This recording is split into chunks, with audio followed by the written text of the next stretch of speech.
every moment it's constant rate of change? The same constant rate of change at every moment? So how do we know the rate of change at every moment? Function, rate of change function. It changes where different values of the infinite variable, right? That's the red curve. Function gives us different values for different values of input, right? So it's a rate of change function. We know what fast quantity values change every moment. We want to know how much of the quantity you have at every moment, right? That's this accumulation function that we're building out of it. So what do? The first thing we do is take that rate of change function and do what to it? Make it awful, right? Why do we make it awful? Exactly. We make it worse than this beautiful exact rate of change function that we have. Why do we mess it up like that?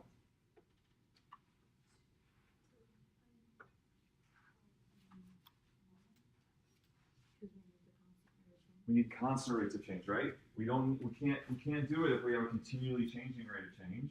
We need constant rates of change to have any chance to start building accumulation, meaning little changes in the quantity, right? So constant rate of change, we know the math of that, right? What's the math of constant rate of change? Two important principles. Constant rate of change. So it's on the video.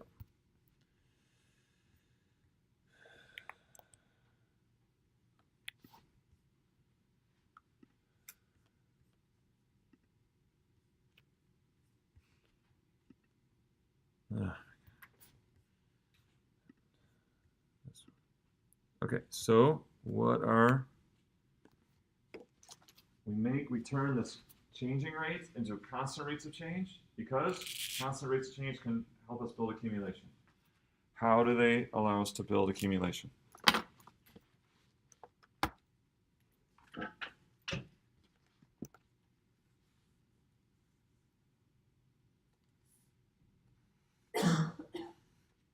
How do we get accumulation from rate of change?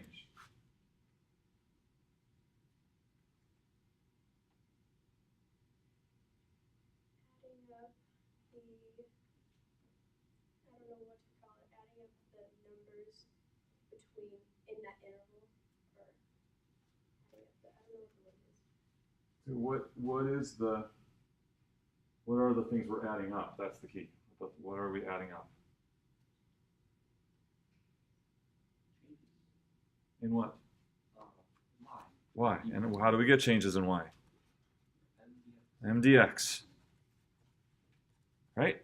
Given a constant rate, M, this formula allows us to compute a little bit of change. And then what are we going to do with that change? Right.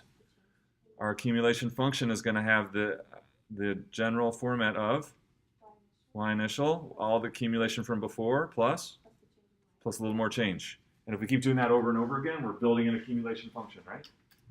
We keep keeping track of everything we've accumulated before, and we add a little bit more change. And that builds an accumulation function. Yes, sir? Or not? Sorry. This has to do with like the juicy calories food. Yeah. Are we able to like do function notation and like in like a second graph? So like if I wanted to do a of x, but like on the second graph, so would I like do like a prime of x or a prime x prime? Like is that possible, or would I just put y prime? It's not about the x prime or the y prime. All the x prime and the y prime are you've got a function and you want to graph it. Okay. But the idea that you're talking about is yes, right? So the y initial, where's the y initial come from? The previous. All the accumulation from before. Yeah. And where are you going to get that? From the Previous segment. Yeah. Exactly. Right. Exactly. Okay. So that's the general gist. So here was the example we worked on last time.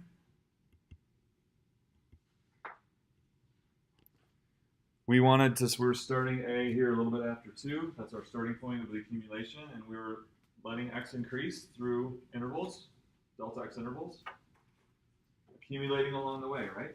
And so we wanted to say, okay, what if we had this if we were building this accumulation function, what would we have at a of 6.75? Right? What would a of 6.75 be? And we said it would be the dy summed up from what?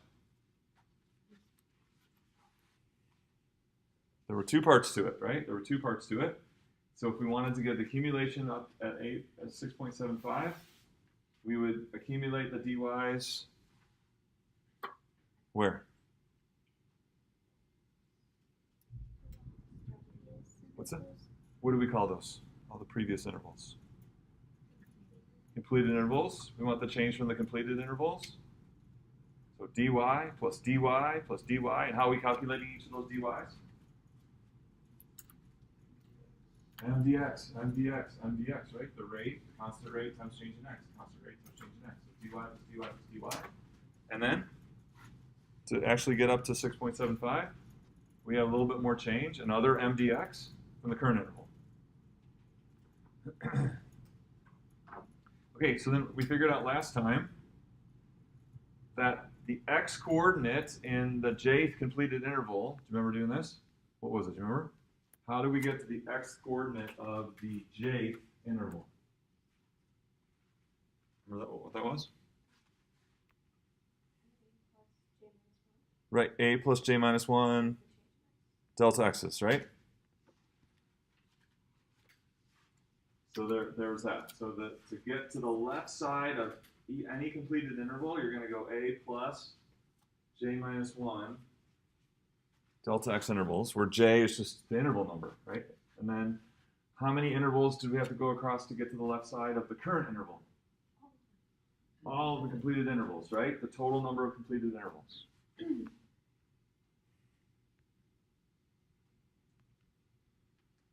So how many completed intervals to reach the current interval? We said all of them, right? And so that would be a. So to get to that left side of that current interval, we're going to go a plus the total number of completed intervals times delta x. And we said this is the function left x. And to find the function of left x, we needed to figure out this formula for the total number of completed intervals, right?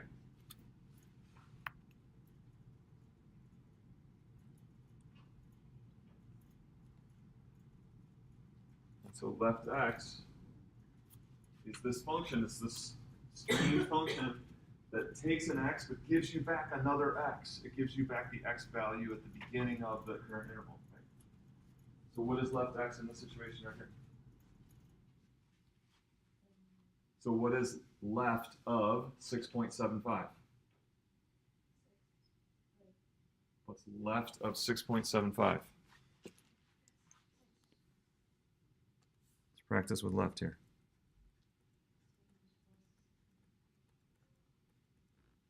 What do you say left of 6.75 is?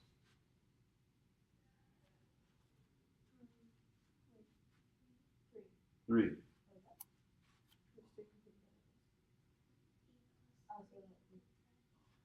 Is it 3? 3 delta x. So just estimate its value. Just give me an estimate for its value. It's about what?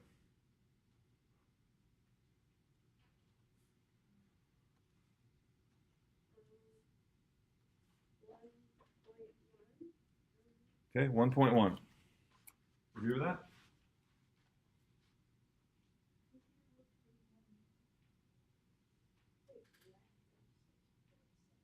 Okay, what is left x? What is left x? Glad I asked the question.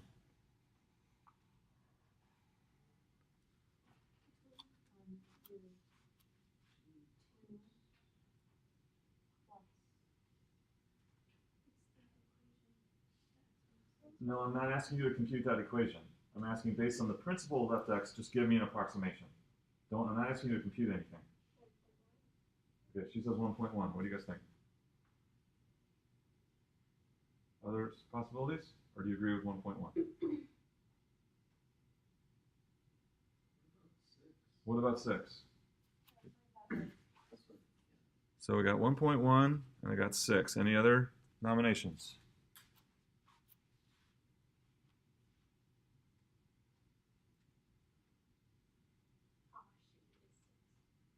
You want to change your mind? Yeah, She wants to change her mind. It's more like 6. Tino, what do you think?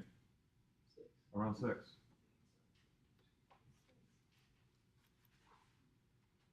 So I'll say it one more time. Left x gives you the x-coordinate of the left side of the current interval, or the starting value of the current interval, the x-coordinate.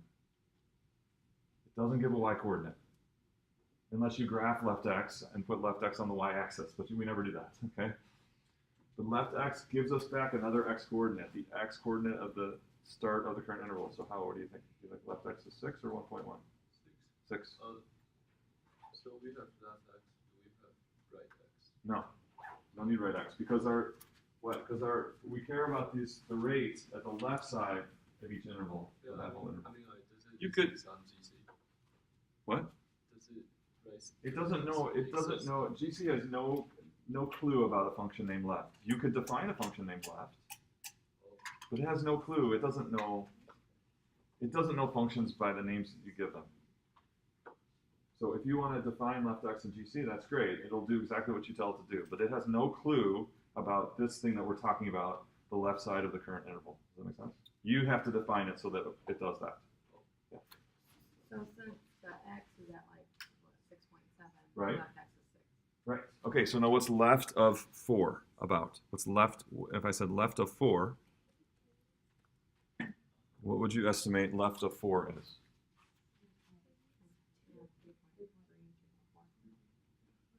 About 3.3. Do you see that? It's about 3.3. Is it x like where those dots like the intervals? It's the beginning of the current interval, right? So the red dots are showing you the delta x intervals, right? The delta x intervals. So left x is the x value at the beginning of the current interval. So do you see that left of 4 is about 3.3? And then what's left of 8.1? What's left of 8.1? Oh, that's about 7.3. What do you think? About 7.2? Something like that? All right. What's left of what's left of 7.5?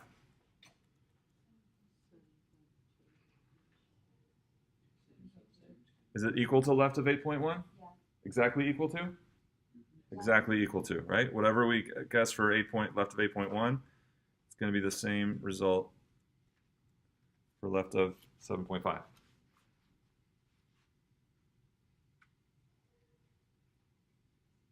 And why is that important? Because we need that rate of change. So now, what is the rate in this picture? What is the rate of change of left x? So what is this then? So this composite function. So we put in 6.75. We get left of 6.75, and then we take that result and we get the rate. So what is that approximately equal to? 1.1. Agree?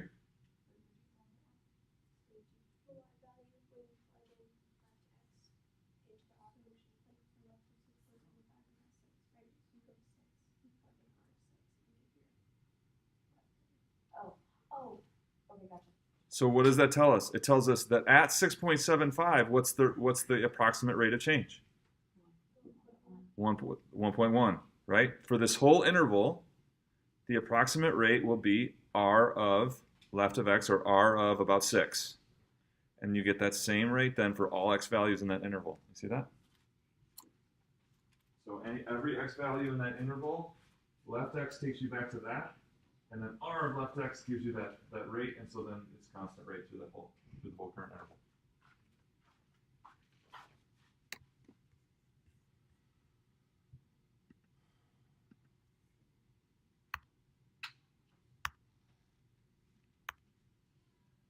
So review. How much do we have at any current value of x? So that was all about 6.75. So now at any current value of x, right? We have the accumulation due to the completed intervals, right? Plus. So can you remember what that was? How we wrote that at the end of class last time? Summation of No, so this is now any x, right? Oh, okay. So it's going to be what? So they're all rate times delta x, right? So rate at what? A A plus j minus 1 delta x, right? And that rate times delta x. And then to get every completed interval, what do we need? Where are we going to start with? J equals 1. And we're going to go up to what? What are we going to go up to? So what's the last j for our completed intervals? J changes, right? So j is going to be 1, then it's going to be 2, then it's going to be 3, then it's going to be 4. When is it going to stop? What value will it stop at? Now we're talking about any x. Any x, x has gone through any number of intervals. So for the completed intervals, where's j going to stop?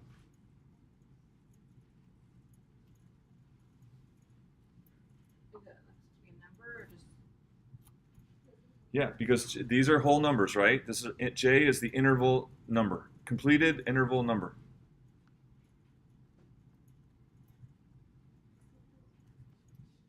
Right? So j is going to start at 1. That's talking about interval number 1, the first completed interval. We're going to get the dy, right? Then j is going to be 2. And we're going to be talking about the second interval, and we're going to calculate the dy, right? M dx. Then j is going to be 3. So when is it going to stop? Okay, but j is only talking about completed intervals, right? So don't worry about the current interval. So j is the index on the completed intervals. And when's it gonna stop? But these j aren't x values, right? J aren't x values. J is the interval number, first interval, second interval, third interval. So those are different than x. But it's just going to be the last one's going to be the number of completed intervals again, right? It's all the completed intervals, right?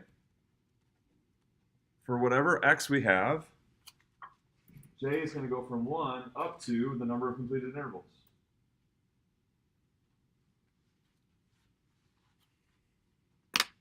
Okay, so I have a much prettier version of that.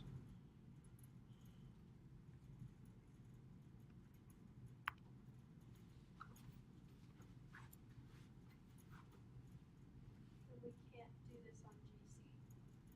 Oh, yes, we can. On this assignment? No, on this one you're turning in today. No, don't do it on this one. Oh, okay. We're still, this is the last, that assignment is for writing accumulation as a piecewise function or separate functions. This is coming up. Okay, so the accumulation due to the completed intervals plus the accumulation so far in the current interval. How do we define that? What's the accumulation so far in the current interval? How do we get that? What's that? R of left x times delta x. R of left x times delta x times dx times dx. Okay, and so what is dx? So we want to write everything in terms of x, right? So dx is how far we've gone in the current interval. So how can I write that in terms of x? What is dx? Just think about what you've been doing whenever you use dx in these equations, right? In these accumulation equations. So what is dx?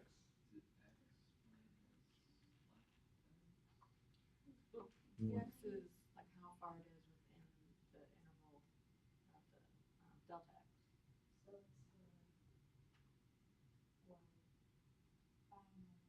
Or it the x final. Okay, so what is x final and what's x initial? x final delta x? The x final. Look at the picture. Look at the picture at the bottom. It's What's so it's a function of numbers. No, we need a function of x, right? Right now we just have dx. We don't want that. We want this to be a function of x. This is just like what we've been doing the last month. Whenever you had this, plus m dx. How did we write dx? X minus x naught. But what's x naught? What's the x value at the beginning of the current interval?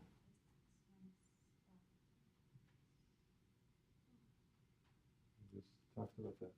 left x is the x value at the beginning of the current interval. So dx will be x minus left x. That's not the next thing I want to talk about though. Okay, so we'll put that in.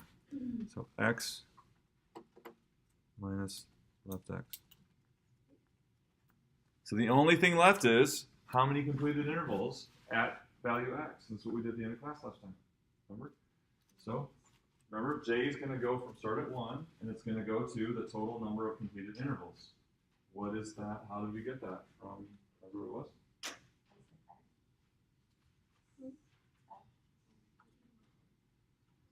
I just know what in terms of numbers. So you gotta distinguish between x values. Here's x values: 1, 2, 3, 4, 5, 6, and counting intervals. Those are two totally different things, right? First interval, second interval, third interval, fourth interval. That's what j does. Oh. While x is coming along here going 1, 2, 3, 4, 5, right? So x and the number of intervals, they're on the same scale, kind of, but they're different. What's the floor of x minus a divided Right. Remember, we by interval? floor it, right? Floor it. So the number of completed intervals was x minus a divided by delta x, and then take the decimal off.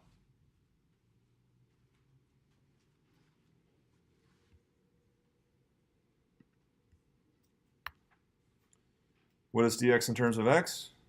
We said x minus left x.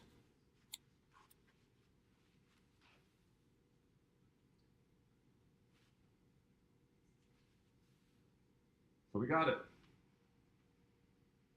We have it in one line now. So this thing that you're doing in the current assignment, where you're writing each function separately, or like a piecewise function kind of, this does it in one line, right? This does it in one line. For any value of x, it counts the number of completed intervals, and will sum up that many dy's for the completed intervals, mdx plus mdx plus mdx, right?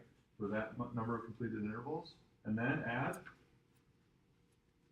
one more mdx, right? One more mdx, but now in the current interval. So it's going to be the rate in the current interval times dx, the actual like partial, that dx right there.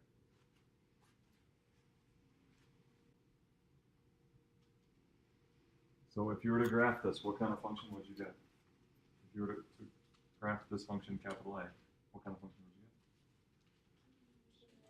Well, it's an accumulation function, but like, so the visual structure of it, visual structure. But like, for instance, an answer might be, it's a parabola. That's what I'm looking for. The visual structure of it, like visually, what will you see when you graph this? What kind of function? She says it's piecewise.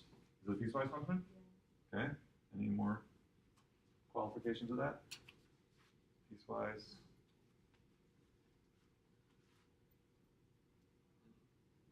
What are the pieces, right? So are the pieces, are they linear? So will you just give a piecewise linear function? So what is it based on? It's based on what? It's based on our approximate, right? It's based on these approximate rates, these constant rates. So if it's based on these constant rates like this, these abruptly change, will you get a piecewise linear function? Absolutely. That's exactly what you'll get.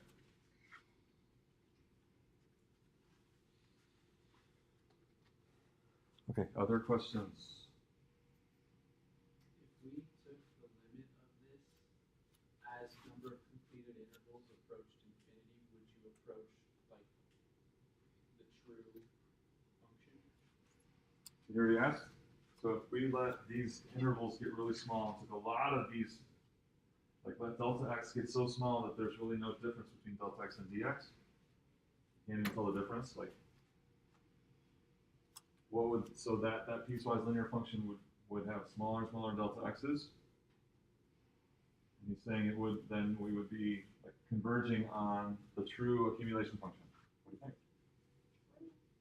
Like it? Yeah, that's where we're going next. I feel like this was like a really good way to explain integrals too. Like you had the area under the curve. Like I never really understood it until you drew out the line. Yeah. Does this have anything to do with area? Yes. Right? Have we talked anything about area? your mind seeing areas? Yeah.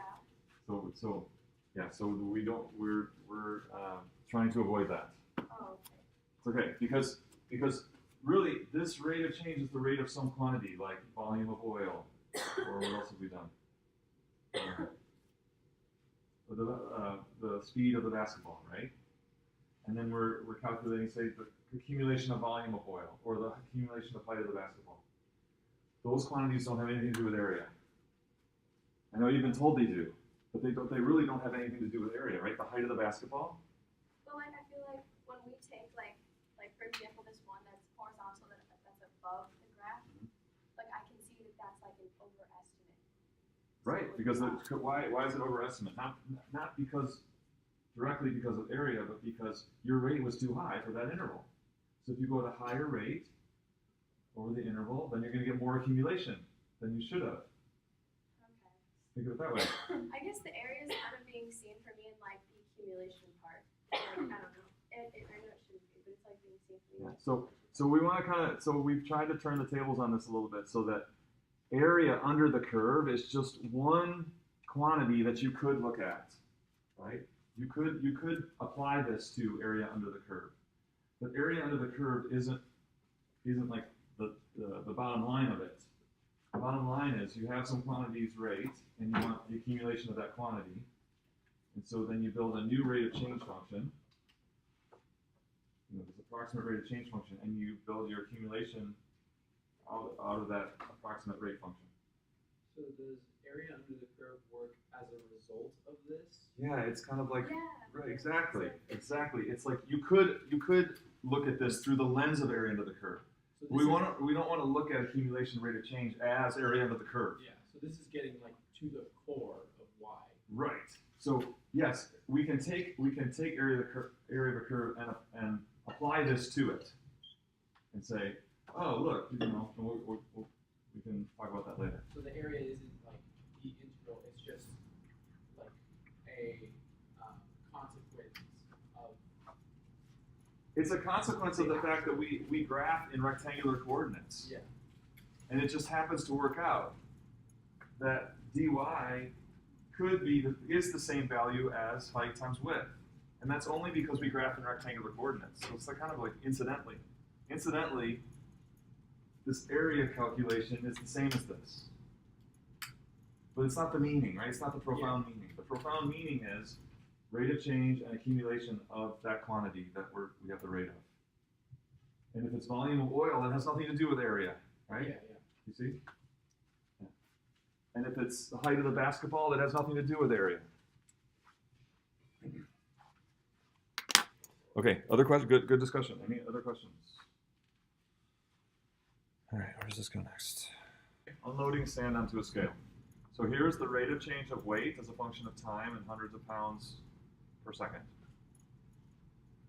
100 pounds per second, and then we know what the rate is every second.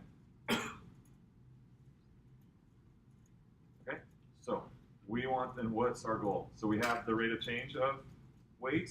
What do we want? What do we want in this journey that we're on?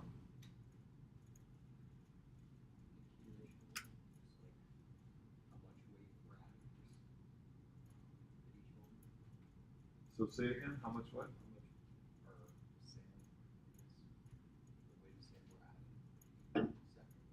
Okay.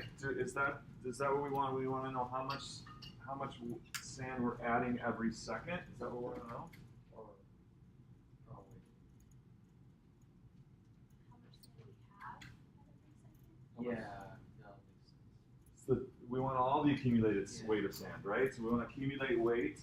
So in any given second, we want to know how much weight is accumulated on the scale, right? So you see the difference between the first thing you said? So it's kind of like you wanted a function of dy's. Yeah. But we want to accumulate, meaning at any given number of seconds, we want to know the accumulation of all the sand so far, right? So what do we do first? Decide our intervals. Okay, good. Decide our intervals. I want intervals of 0.4. I think I've chosen intervals of 0.4. And then what? Yeah, I have intervals of 0.4. And what are we going to do with those intervals? Our goal is a function that gives accumulated weight of sand on the scale, given the rate of change. So he wants to decide on intervals of 0.4, that's good, or intervals, I say 0.4, and that, why? Why are we breaking this up into intervals?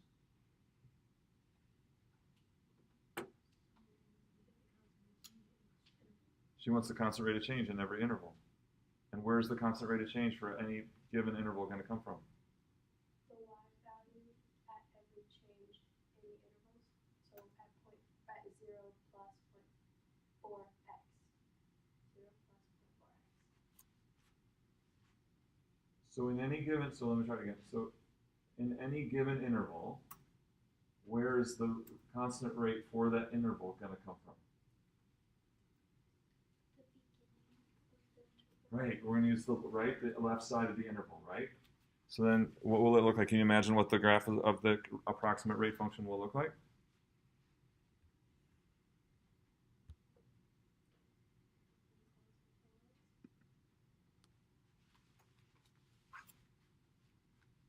Right, so we pick off the rate at the beginning of each current interval, the left x, right?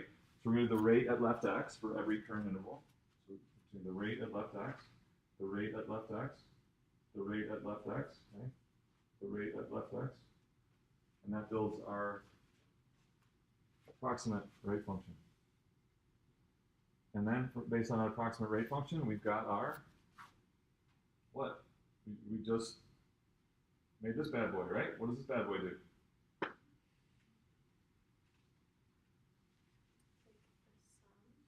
Of the change of the intervals. Okay, so it's summing up, right? Summing up changes. So can you predict what this will look like? Can you sketch it? Can you sketch what A will look like in this situation? Everyone, get a piece of paper and a pencil, and try to predict. What do you think this function is going to look like based on the approximate rate function?